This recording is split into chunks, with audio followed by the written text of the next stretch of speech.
긴 장마가 끝나고 푹푹 찌는 여름이 왔습니다. 거의 오늘 진료실에만 있다가 잠시 나가 보니까 푹 찌는 한증막 같은데, 더운 여름 잘들 지내시고 휴가들 잘들 보내시는지 모르겠습니다.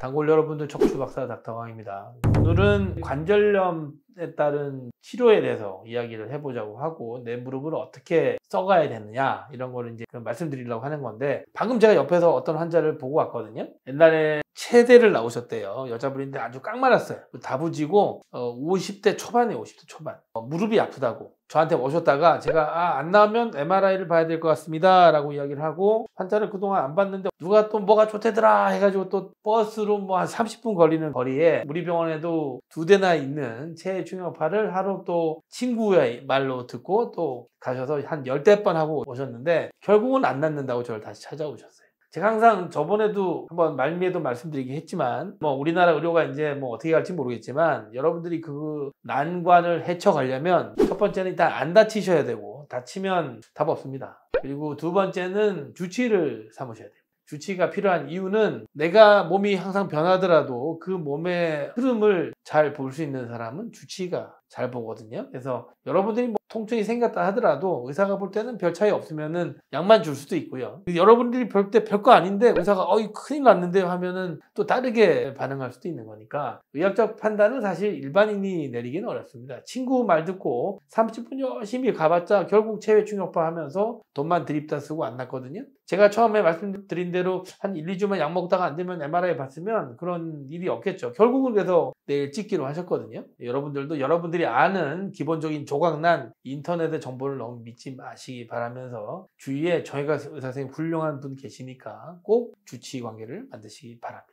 그게 관절염을 지키는, 건강을 지키는 단계다. 관절염의 단계에 따라서 여러분들이 판단하실 필요 없어요. 사실 이게 결론인데요. 주치의를 가지라는 게 결론인데, 그런 주치의를 고를 때 그래도 이분이 나에게 대해서 관심이 있냐 없냐를 판단하는 기준을 삼으려면 그래도 약간의 의학 지식이 있으면 좀 도움이 되시니까 그냥 간단하게 설명을 해드리도록 할게요. 여러분들이 조선시대 때 우리가 얼마나 살았겠습니까?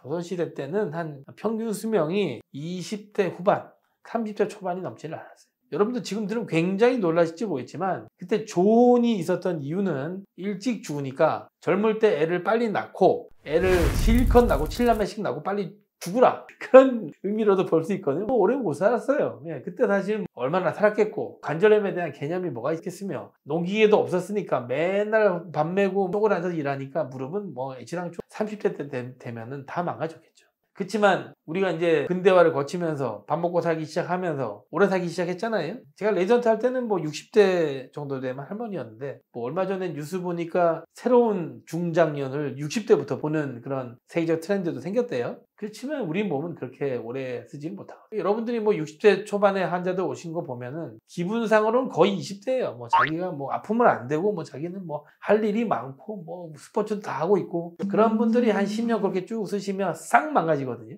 그래서 여러분들이 하나 꼭 관절에 대해서 생각해야 될 건 뭐냐면, 우리 몸은 내 기분대로 움직이지는 않습니다. 노화란 걸 필히 거치게 돼 있고요. 우리 몸은 회복력이 반드시 느려집니다.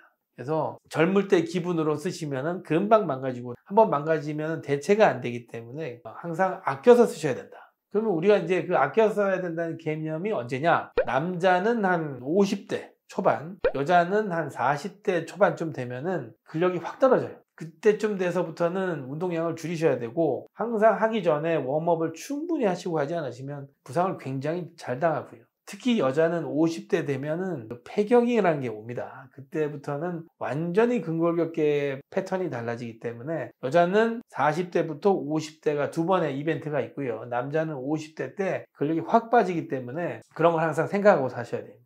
그리고 또 우리나라 사람들이 갖고 있는 또 문제가 뭐냐? 오다리가 있습니다.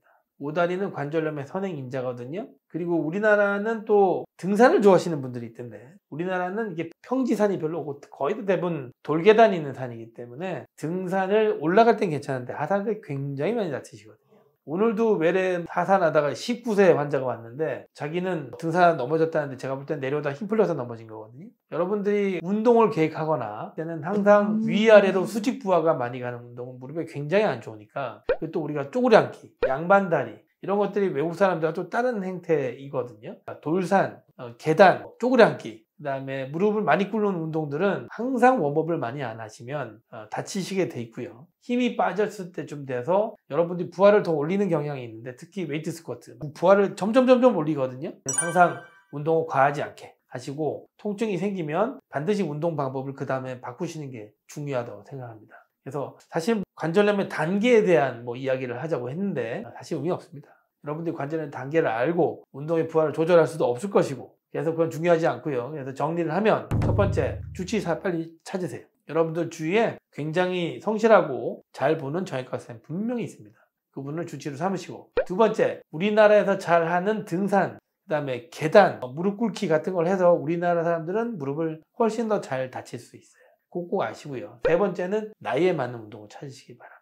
특히 여자는 40대, 남자는 50대 때부터는 운동 부하를 많이 올리는 건 그다지 권하지 않는다라고 제가 4가지를 강조해서 말씀드릴 테니까 이걸 항상 고려하시면서 운동을 하시기 바랍니다. 감사합니다.